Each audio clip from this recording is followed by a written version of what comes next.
أما بعد فأعوذ بالله من الشيطان الرجيم بسم الله الرحمن الرحيم والذين آمنوا أشد حبا لله صدق الله العظيم وبلغنا رسوله النبي الكريم ونحن على ذلك لمن الشاهدين والشاكرين والحمد لله رب العالمين اللهم صل على سيدنا محمد وعلى آل سيدنا محمد وبارك وسلم.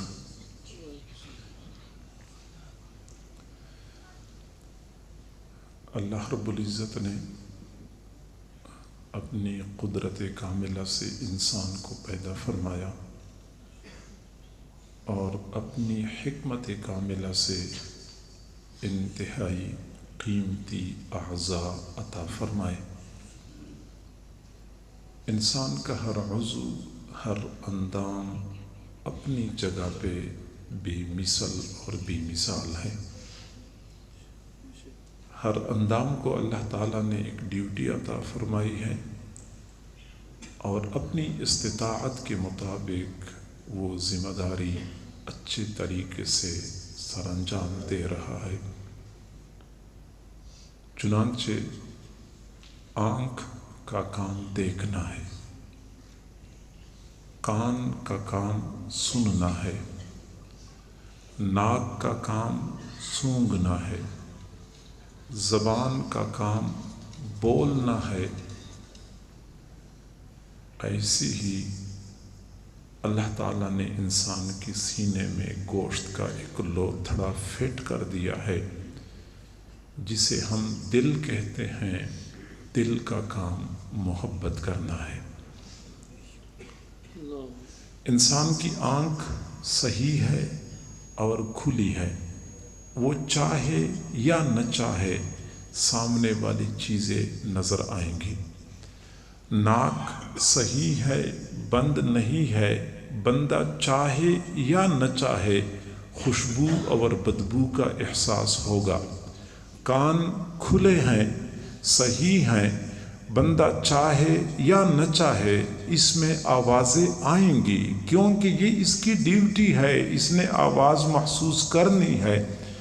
ایسی ہی اگر کسی بندے کے سینے میں دل ہے، دل دھڑک رہا ہے، دل صحیح ہے، بندہ چاہے یا نہ چاہے یہ ضرور بھی ضرور کسی سے محبت کرے گا. آنکھ ہو، صحیح ہو، کھلی ہو اور سامنے والی چیز نظر نہ آئے یہ نہیں ہو سکتا. دل ہو، صحیح ہو، دھڑک رہا ہو، اس میں کسی کی محبت نہ ہو یہ نہیں ہو سکتا. ضرور بھی ضرور کسی سے اس نے محبت کرنی ہوتی ہے. پتھر سے ہو، خدا سے ہو یا پھر کسی سے ہو. پتھر سے ہو، خدا سے ہو یا پھر کسی سے ہو، آتا نہیں ہے چین محبت کیے بغیر. ضرور بھی ضرور بندے نے کسی سے محبت کرنی ہوتی ہے. دل بہر محبت ہے، محبت ہی کرے گا. دل بہر محبت ہے، محبت ہی کرے گا. تو لاکھ بچا اس کو کسی پر تو مرے گا. اس دل نے ضرور بھی ضرور کسی پر مرنا ہوتا ہے، کسی کے ساتھ اس نے لگنا ہوتا ہے. یہ انسان کی فطری ضرورت ہے. یاد رکھیں، بھوک لگتی ہے بندے کو کھانا چاہیے ہوتا ہے. اگر صحیح کھانا نہ ملے تو بندہ بدبودار اور پرانا کھانا کھانے پر مجبور ہو جاتا ہے. بندے کو پیاس لگتی ہے تو پانی چاہیے ہوتا ہے. صاف ستھرا پانی مل جائے تو بہت اچھا، ورنہ جب پیاس شدید ہو جاتی ہے تو بندہ گندے جوہر کے پانی پینے پر مجبور ہو جاتا ہے. ایسی ہی محبت کرنا دل کی فطری ضرورت ہے. اگر پاکیزہ محبت دستیاب ہو تو بہت اچھی بات ہے. اگر پاکیزہ محبت سے آشنائی نہ ہو تو بندہ کسی گندی محبت میں مبتلا ہو کر اپنی ضرورت کو پورا کرنے کی کوشش کرتا ہے. آج ہماری نوجوان نسل جو ہمارے ہاتھوں سے نکلتی جا رہی ہے بلکہ اپنا مستقبل بھی برباد کرتی ہوئی نظر آ رہی ہے۔ یہ نوجوان کیوں برباد ہو رہے ہیں؟ یہ یونیورسٹیوں میں اور کالجز میں فانی ٹھپوں پر مرتے مٹتے رہتے ہیں، اپنا مستقبل برباد کر دیتے ہیں، اپنی زندگیاں تک تباہ کر دیتے ہیں۔ آخر اس کی وجہ کیا ہوتی ہے؟ اس کی بنیادی وجہ یہ ہے کہ ان نوجوان بچوں اور بچیوں نے کبھی اللہ کی پاکیزہ محبت کا مزہ ہی نہیں چکھا ہے، اس لیے اپنی اس فطری ضرورت کو پورا کرنے کے لیے گندی محبتوں میں مبتلا ہو جاتے ہیں۔ ظاہری بات ہے، صاف پانی نہ ملے تو بندے نے گندا پانی پینا ہوتا ہے، اور اگر کسی بندے کو صاف ستھرا میٹھا خوش ذائقہ پانی ملے تو اس کا دماغ خراب ہوتا ہے کہ وہ گندے جوہر کا پانی پیے۔ بالکل آج کے نوجوان کی یہ فطری ضرورت اگر اللہ کی پاکیزہ محبت کے ساتھ پوری ہو گئی تو وہ کبھی دنیا کی گندی محبتوں کی طرف التفات نہیں کرتا۔ اور میں یقین سے بات کرتا ہوں کہ آج بھی یونیورسٹیوں میں اور کالجز میں ایسے سعادت مند نوجوان لڑکے موجود ہیں، ایسی سعادت مند بچیاں موجود ہیں کہ ہزار کوششوں کے باوجود کہ لوگ ان کو اپنی طرف مائل کرتے رہتے ہیں، یہ ایسی پاکیزہ صاف ستھری زندگی گزارتے ہیں کالج یونیورسٹی کے ماحول میں کہ شاید بڑے بڑے نیکوکار لوگوں کو بھی ان پر رشک آ جائے۔ اس کی وجہ صرف یہ ہوتی ہے کہ انہوں نے اللہ کی پاکیزہ محبت کا مزہ چکھا ہوتا ہے، وہ گندی محبت میں کبھی بھی گرفتار نہیں ہوتے۔ اگر ہم نے محبت کرنی ہی ہے تو ہمیں دنیا کے فانی ٹھپوں پر مرنے مٹنے کی بجائے اللہ تعالیٰ کے لازوال حسن پر فریفتہ ہونا چاہیے۔ معزز سامعین، معزز خواتین، میری ماؤں بہنوں بیٹیوں، اللہ تعالیٰ کی محبت ہمارے ایمان کی بنیاد ہے۔ جس دل میں اللہ کی محبت نہیں اس دل میں ایمان نہیں ہے۔ والذین آمنوا اشد حبا للہ، ایمان والے اللہ کی محبت میں بہت شدید ہوتے ہیں، بہت مضبوط اور پکے ہوا کرتے ہیں۔ نہ صرف یہ کہ اللہ تعالیٰ کی محبت ہماری ایمان کی بنیاد ہے، بلکہ اللہ کی محبت ہماری ایمان کی حلاوت اور مٹھاس کا ذریعہ ہے۔ میرے بھائیوں، گڑ میٹھا ہوتا ہے، جی ہاں، شہد میٹھا ہوتا ہے، جی ہاں، اسی طرح ایمان بھی میٹھا ہوتا ہے، لیکن گڑ کی مٹھاس ہر بندہ محسوس نہیں کر سکتا، شہد کی مٹھاس ہر بندہ محسوس نہیں کر سکتا، ایسی ہی ایمان کی حلاوت اور مٹھاس ہر بندہ محسوس نہیں کر سکتا۔ آپ سوچ رہے ہوں گے کہ نہیں، گڑ کی مٹھاس تو ہر بندہ محسوس کر لیتا ہے، جبکہ میں کہتا ہوں کہ نہیں، گڑ کی مٹھاس ہر بندہ محسوس نہیں کر سکتا۔ کئی مرتبہ ایسا ہوتا ہے کہ بندے کی طبیعت خراب ہو جاتی ہے، مزاج پر صفرا کا غلبہ ہوتا ہے، منہ کا ذائقہ کڑوا ہوتا ہے، بندہ میٹھا گڑ کھاتا ہے اس کو کڑوا محسوس ہوتا ہے، میٹھی چیز بھی اس کو کڑوی محسوس ہوتی ہے۔ تو جس طرح جسم پر صفرا کا غلبہ ہو جاتا ہے، میٹھا گڑ کڑوا محسوس ہوتا ہے، ایسی ہی جب بندے کے من پر، بندے کے باطن پر گناہوں کے صفرا کا غلبہ ہو جاتا ہے تو بندہ ایمان کی حلاوت اور مٹھاس محسوس نہیں کر سکتا۔ میرے بھائیو، اگر ہم نے ایمان کی مٹھاس کا پتہ کرنا ہے تو آج سے 14 صدیاں پیچھے جانا پڑے گا۔ حضرت بلال سے پوچھنا ہوگا، بلال کیا وجہ تھی جب مکہ کے ظالم آپ کے گلے میں رسی ڈال کے آپ کو چٹانوں پر گھسیٹا کرتے تھے، گرم تپتی ہوئی ریت پہ لٹایا کرتے تھے، سینے پہ بڑے بڑے پتھر رکھا کرتے تھے، پھر بھی آپ کی زبان سے احد احد کا نعرہ کیوں بلند ہوتا تھا؟ وہ جواب دیں گے، مجھے اس وقت مزہ آ رہا ہوتا تھا۔ یہ ایمان کی حلاوت اور مٹھاس عجیب چیز ہے۔ اگر ہم نے معلوم کرنی ہے تو حضرت سمیہ سے پوچھنا ہوگا، سمیہ، عورت ذات تو بہت پست ہمت ہوتی ہے، جلدی موقف چھوڑ جاتی ہے۔ آخر کیا وجہ تھی؟ مکہ کے ظالم آپ کو مار مار کے تھک جاتے تھے، آپ پھر بھی ایک انچ کے لیے اپنے موقف سے پیچھے نہیں ہٹیں۔ وہ جواب دیں گے کہ جی ہاں، مجھے اس وقت مزہ آ رہا ہوتا تھا۔ ایمان کی حلاوت، ثلاث من کن فیہ وجد بہن حلاوت الایمان، میرے محبوب صلی اللہ علیہ وسلم نے فرمایا 3 خصلتیں جس بندے میں پائی گئیں وہ ایمان کی حلاوت، ایمان کی مٹھاس محسوس کر لے گا۔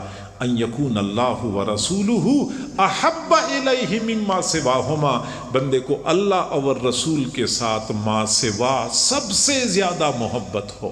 جب یہ خصلت بندے کو حاصل ہو جاتی ہے تو بندہ ایمان کی مٹھاس محسوس کر لیتا ہے۔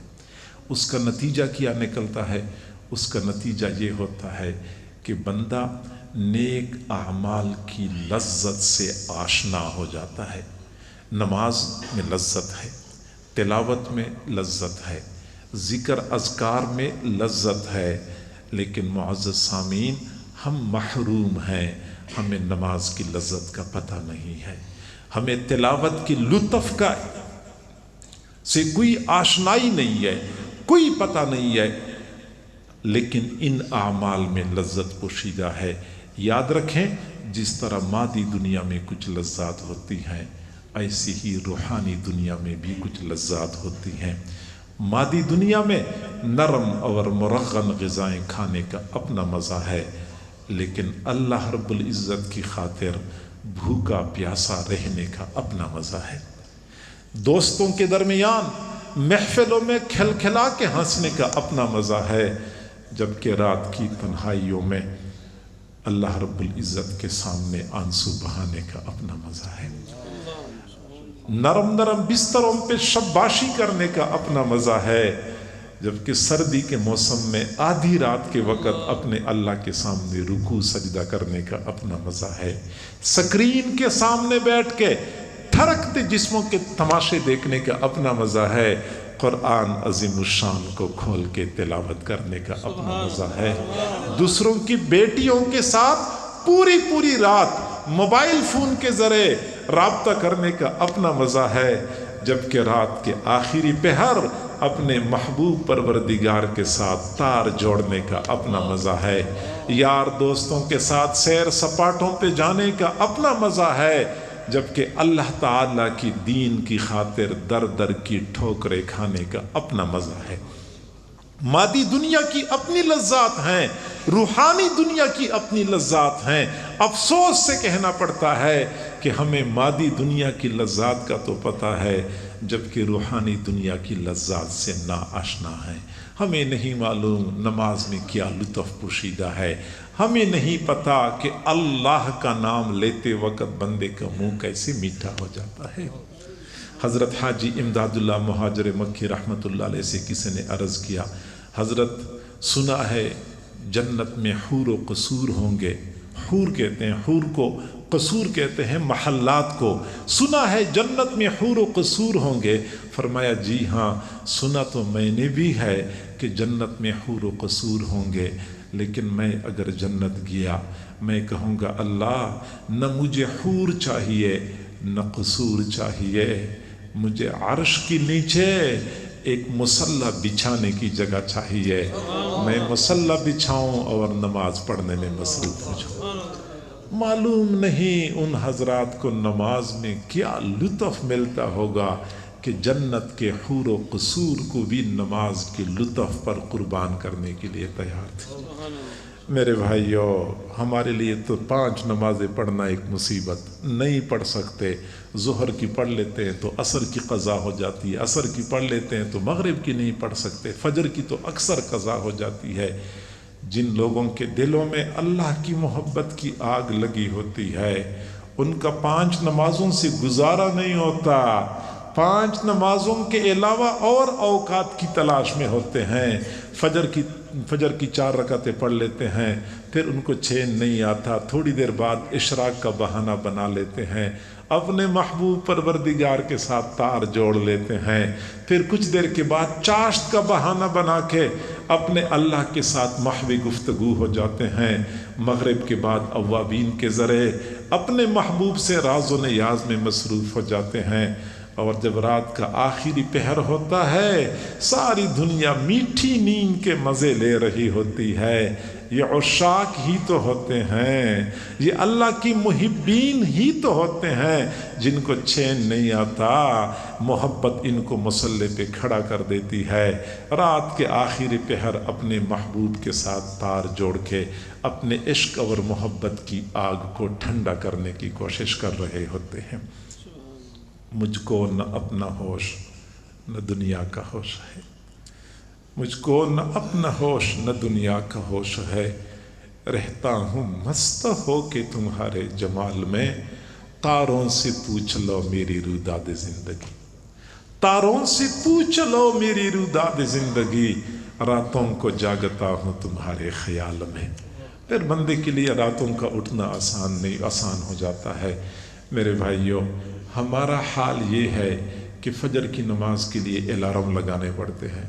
کئی مرتبہ ہمیں لوگ کہتے ہیں کہ پتہ نہیں کیا ہو جاتا ہے، الارم بج رہا ہوتا ہے، میں ہاتھ بڑھا کے الارم بند بھی کر دیتا ہوں، مجھے پتہ نہیں چلتا۔ ہمارا حال یہ ہے کہ فجر کی نماز کے لیے الارم لگانے پڑتے ہیں، پھر بھی آنکھ نہیں کھلتی، اور جن کے دلوں میں اللہ کی محبت کی آگ لگی ہوتی ہے ان کو باہر کے الارم کی ضرورت نہیں ہوتی، رات کا آخری پہر ہوتا ہے اندر کا الارم بجنا شروع ہو جاتا ہے، اور یہی الارم ہی ان کو بستر سے اچھال دیتا ہے اور اپنے محبوب کے سامنے کھڑا کر دیتا ہے۔ اللہ کی محبت عجیب نعمت ہے، بس جس کو نصیب ہو گئی اس نے زندگی کا لطف پا لیا، زندگی کا مزہ پا لیا۔ اللہ رب العزت کی محبت کا پہلا اثر جو بندے پر پڑتا ہے وہ یہ کہ بندہ تنہائی پسند ہو جاتا ہے۔ یہ دنیا کے میلے جمیلے اور یہ رونق دونق اور یہ چمک دمک یہ کبھی بندے کو اپنی طرف متوجہ نہیں کر سکتی۔ اللہ کے ساتھ محبت کرنے والے ہمیشہ کے لیے اللہ کی طرف متوجہ ہوتے ہیں۔ صحیح بخاری شریف کی روایت ہے، حضور صلی اللہ علیہ وسلم کو ابھی نبوت نہیں ملی تھی، نبوت ملنے سے پہلے آپ کی کیفیت ایسی تھی۔ حضرت عائشہ صدیقہ رضی اللہ عنہا فرماتی ہیں، وَكَانَ حُبِّبَ إِلَيْهِ الْخَلَا، حضور صلی اللہ علیہ وسلم کو تنہائی پسند تھی، تنہائی پسند تھی۔ حالت یہ تھی کہ مکہ مکرمہ چھوڑ کے غار حرا میں تشریف لے جاتے تھے، پورا مہینہ غار حرا میں اعتکاف کرتے تھے۔ ابھی نبوت نہیں ملی تھی، قرآن ابھی نازل نہیں ہوا تھا کہ آپ قرآن کی تلاوت کرتے ہوں، نماز تو ابھی فرض نہیں ہوئی تھی کہ آپ غار حرا میں نماز پڑھتے ہوں، ذکر اذکار کا تو کوئی رواج نہیں تھا۔ آخر کار رسول اللہ صلی اللہ علیہ وسلم نبوت ملنے سے پہلے پورا مہینہ غار حرا میں کیا کرتے تھے؟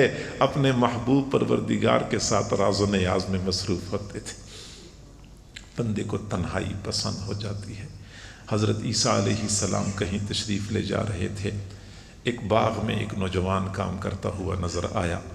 نوجوان نے حضرت عیسیٰ علیہ السلام کو دیکھا، عرض کیا کہ اللہ کے نبی، آپ میرے لیے اللہ سے دعا مانگے کہ اللہ مجھے اپنی محبت عطا کر دے۔ حضرت عیسیٰ علیہ السلام نے اللہ سے دعا مانگی، اللہ تعالیٰ نے فرمایا کہ اس نوجوان سے کہہ دو کہ وہ میری محبت کی طاقت نہیں رکھتا، برداشت ہی نہیں کر سکے گا۔ جب حضرت عیسیٰ علیہ السلام نے وہی بات فرمائی تو نوجوان نے کہا کہ اللہ کے نبی، میرے لیے دعا مانگو کہ اللہ مجھے اپنی محبت کا ایک قطرہ عطا کر دے، صرف ایک قطرہ چاہیے۔ حضرت عیسیٰ علیہ السلام نے اللہ تعالیٰ سے دعا مانگی، اللہ نے فرمایا ہاں میں اپنی محبت کا ایک قطرہ عطا کر دوں گا۔ حضرت عیسیٰ علیہ السلام آگے تشریف لے گئے، کچھ دنوں کے بعد اسی بستی سے دوبارہ گزر رہے تھے، سوچا کہ اس نوجوان کا پتہ کر لوں۔ باغ کی طرف آئے، باغ میں نوجوان کام کرتا ہوا نظر نہیں آیا۔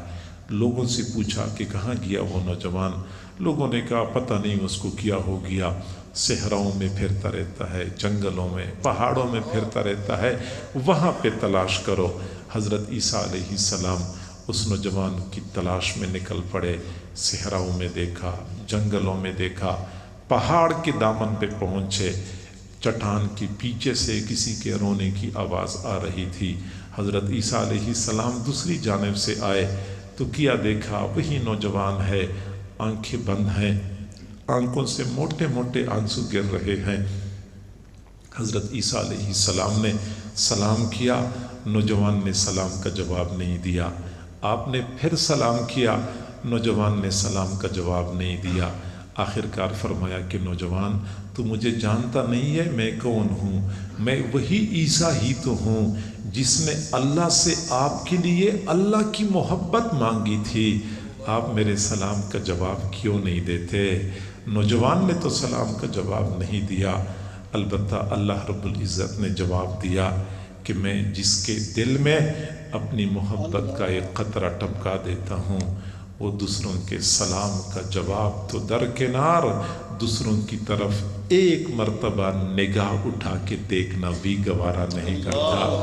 فَبِعِزَّتِي وَجَلَالِي، مجھے اپنی عزت کی قسم، مجھے اپنے جلال کی قسم، لَوْ قَطَعْتَهُ بِالْمِنْشَارِ لَمَا عَلِمَ بِذَلِكَ، اگر آپ اس وقت اس نوجوان کو آری کے ساتھ کاٹ لیں اس کو پھر بھی پتہ نہیں چلے گا۔ اللہ تعالیٰ کی محبت میں بندہ ایسا مست ہو جاتا ہے۔ او میرے بھائیوں، کبھی دنیا کی گندی مخلوق کی محبت میں نوجوان مبتلا ہو جاتے ہیں، ان کو وہ سرور چڑھ چکا ہوتا ہے، وہ مستی چڑھ چکی ہوتی ہے، نہ ان کو کھانے پینے کی پرواہ ہوتی ہے، نہ سونے کی پرواہ ہوتی ہے، نہ دنیا کے میل و جمیلوں میں اس کو کوئی رغبت ہوتی ہے۔ وہ دنیا کی فانی مخلوق کی محبت پوری دنیا سے بندے کو اجنبی بنا دیتی ہے، تو جو بندہ اللہ کے لازوال حسن کا شیدائی بن جاتا ہے تو اس کا کیا حال ہوتا ہوگا؟ بندہ تنہائی پسند ہو جاتا ہے۔ اللہ تعالیٰ کی محبت کا دوسرا اثر بندے پر یہ پڑتا ہے کہ وہ موت سے نہیں ڈرتا۔ ہم موت کا نام سنتے ہیں پریشان ہو جاتے ہیں، گھبرا جاتے ہیں، جبکہ اللہ والوں کا یہ حال ہوتا ہے کہ وہ انتظار میں ہوتے ہیں کہ موت کب آئے گی، کیونکہ ان کو پتہ ہوتا ہے کہ اس موت کے ذریعے ہی تو میں نے اپنے محبوب سے ملاقات کرنی ہے۔ حضرت ابراہیم علیہ السلام کے پاس جب ملک الموت آئے روح قبض کرنے کے لیے، حضرات انبیاء کرام کی یہ خصوصیت تھی کہ ملک الموت آتے تھے، باقاعدہ اجازت لیتے تھے، نبی کی طرف سے اجازت ملتی تھی تو وہ روح قبض کرتے تھے۔ ملک الموت آئے، حضرت ابراہیم علیہ السلام سے اجازت مانگی، حضرت ابراہیم علیہ السلام نے فرمایا خود آئے ہو یا اللہ نے بھیجا ہے؟ اور میری اپنی کیا مجال کہ میں خود آؤں، میرے اللہ نے مجھے بھیجا ہے۔ حضرت ابراہیم علیہ السلام نے فرمایا کہ اللہ تو مجھے اپنا خلیل کہتا ہے۔ حل رأیت خلیلا یقبض روح خلیلہ، جب اللہ مجھے خلیل کہتا ہے تو کبھی کوئی خلیل اپنے خلیل کی روح کو قبض کرتا ہے؟ بات معقول تھی۔ فرشتہ اللہ کے پاس گیا کہ اللہ آپ کا خلیل تو یہ کہتا ہے۔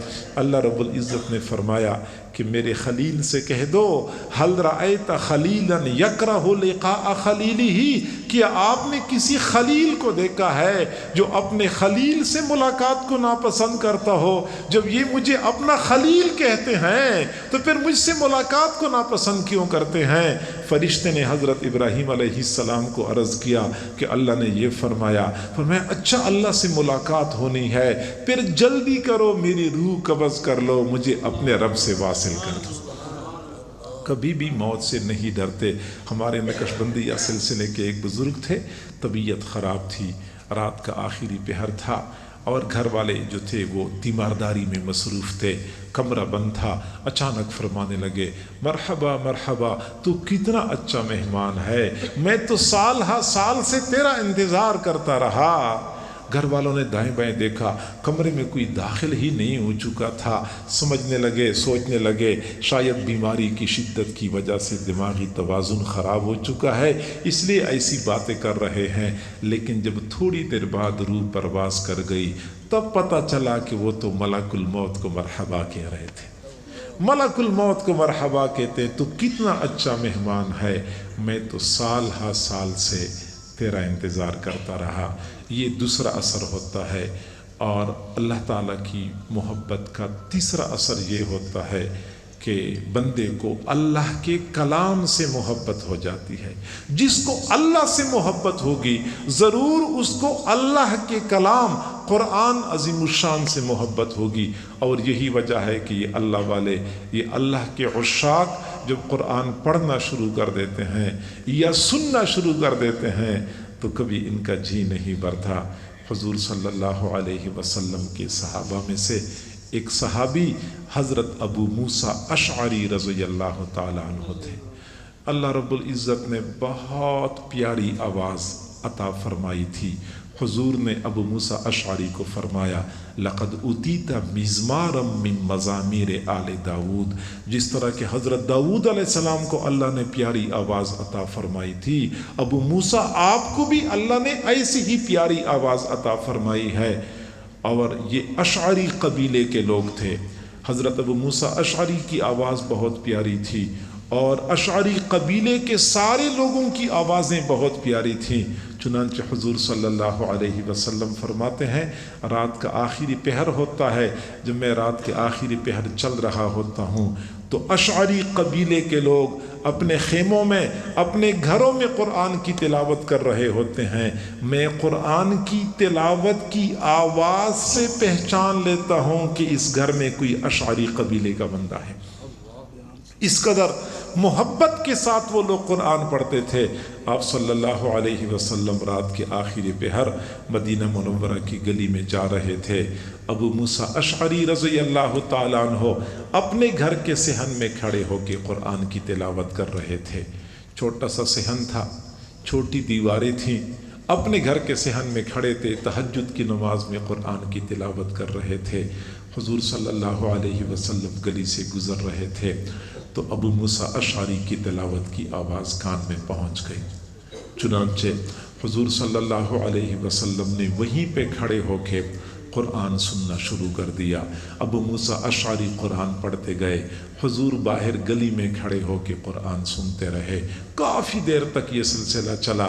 جب فجر کی نماز کا وقت قریب ہو گیا تو حضرت ابو موسیٰ اشعری رضی اللہ تعالیٰ عنہ نے قرآن کی تلاوت موقوف کر لی۔ فجر کی نماز کے بعد حضور صلی اللہ علیہ وسلم نے حضرت ابو موسیٰ اشعری کو فرمایا ابو موسیٰ، رات کے آخری پہر آپ قرآن کی تلاوت کر رہے تھے، میں باہر گلی میں کھڑا ہو کے آپ کی تلاوت سن رہا تھا۔ حضرت ابو موسیٰ اشعری کی آنکھوں میں آنسو آ گئے۔ عرض کیا اللہ کے نبی، اگر مجھے پتا ہوتا کہ باہر گلی میں کھڑے ہو کے آپ میرا قرآن سن رہے ہیں لَحَبَّرْتُهُ لَكَ تَحْبِيرًا، میں آپ کے لیے اور زیادہ مزین کر کے قرآن کی تلاوت کر لیتا۔ اللہ کے عشاق اللہ کے کلام سے محبت کرتے ہیں۔ ماں ہرچ خاندائم فراموش کردائم، ماں ہرچ خاندائم فراموش کردائم، الا حدیث یار کے تکرار میں کنیم، میں جو کچھ پڑھ چکا ہوں سب کچھ بھلا چکا ہوں، اپنے محبوب کی باتیں ہیں جن کو میں بار بار دہراتا رہتا ہوں، اپنے محبوب کا کلام میں بار بار پڑھتا رہتا ہوں۔ حضرت مسعر بن قدام رحمہ اللہ فرماتے ہیں دخلت المسجد فرأیت رجلا یصلی، میں مسجد میں داخل ہوا، میں نے ایک آدمی کو دیکھا وہ نماز پڑھ رہا تھا، فاستحلیت قراءتہ، مجھے اس کی قراءت اچھی لگی، فاستمعت لقراءتہ، میں نے اس کی قراءت سننی شروع کر دی، وہ پڑھتا گیا میں سنتا گیا، وہ پڑھتا گیا میں سنتا گیا، حتی قرأ ثلث القرآن، اس بندے نے 1/3 قرآن پڑھ لیا، میرا خیال تھا اب رکوع کرے گا، فلم یرکع، اس نے رکوع نہیں کیا، حتی قرأ النصف، اس نے آدھا قرآن پڑھ لیا، میرا خیال تھا اب تو رکوع کر لے گا لیکن رکوع نہیں کیا، حتی ختم القرآن کلہ فی رکعت واحدہ، پورا قرآن ایک رکعت میں ختم کر لیا، فلما انصرف، جب انہوں نے سلام پھیرا، فرأیتہ فاذا ہوا ابو حنیفہ، میں نے دیکھا وہ امام ابو حنیفہ رحمۃ اللہ علیہ تھے۔ جی ہاں، اللہ والوں کو اللہ کے کلام سے محبت ہوتی ہے، کبھی قرآن پڑھتے ہوئے ان کا جی نہیں بھرتا۔ حضرت عثمان غنی رضی اللہ تعالیٰ عنہ ایک رکعت میں پورا قرآن ختم کرتے تھے۔ کسی نے پوچھا جس طرز پہ آپ پڑھتے ہیں ہم ایسا کیوں نہیں پڑھ سکتے؟ تو فرمایا کہ واللہ قسم ہے خدا کی، لو صحت قلوبکم لما شبعت من تلاوت القرآن، اگر تمہارے دل صحیح ہو جائیں یہ کبھی قرآن کی تلاوت سے سیر نہ ہو۔ یہ تم ایک رکوع پڑھتے ہو، دو رکوع پڑھتے ہو، اکتا جاتے ہو، یہ اس بات کی دلیل ہے کہ دل بیمار ہے۔ اگر دل صحیح ہوتا یہ کبھی قرآن کی تلاوت سے سیر نہ ہوتا۔ نوجوان نے صبح کے وقت کا ناشتہ نہیں کیا، امی نے کہا بیٹا ناشتہ کر لو، امی دل نہیں چاہتا۔ دوپہر کے وقت امی نے پھر بلایا، بیٹا کھانا کھا لو، آپ نے ناشتہ بھی نہیں کیا تھا۔ امی کھانا کھانے کو دل نہیں کرتا، میں کیا کروں۔ رات کے وقت امی پھر بلاتی ہے، بیٹا آپ نے دوپہر کا کھانا بھی نہیں کھایا، آپ کی پسند کا کھانا میں نے تیار کیا ہوا ہے، بیٹا تھوڑا سا تو کھا لو۔ بیٹا پھر وہی بات کرتا ہے کہ امی کھانا کھانے کو دل نہیں کرتا۔ تو پتہ چل گیا نا کہ بیٹا بیمار ہے، ناشتہ بھی نہیں کیا، دوپہر کا کھانا بھی نہیں کھایا، رات کا کھانا بھی نہیں کھایا، معلوم ہو گیا کہ دل بیمار ہے۔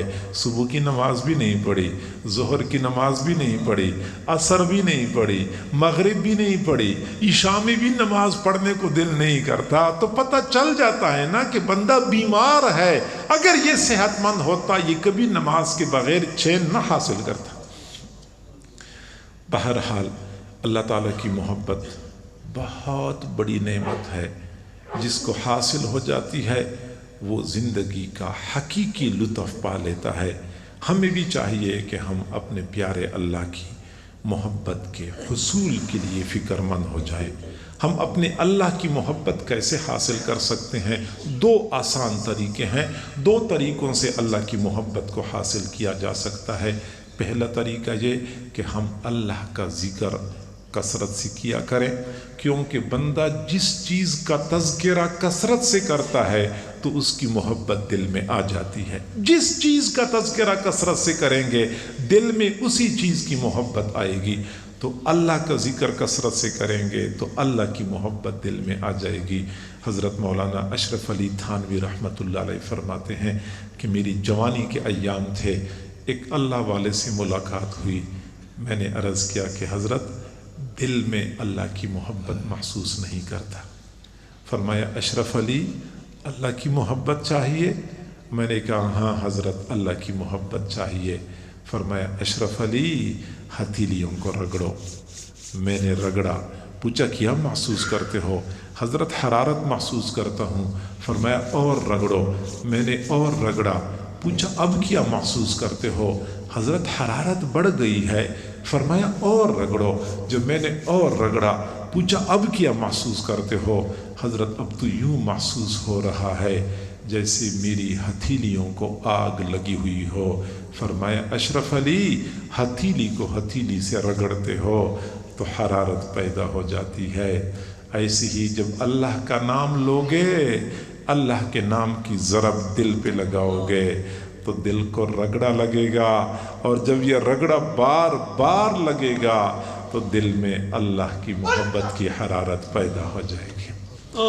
جی ہاں، ایک وقت تھا کہ یہ نوجوان رات کے آخری پہر اٹھ جاتے تھے اور لا الہ الا اللہ کی ضربوں سے اپنے سینوں کو گرمایا کرتے تھے۔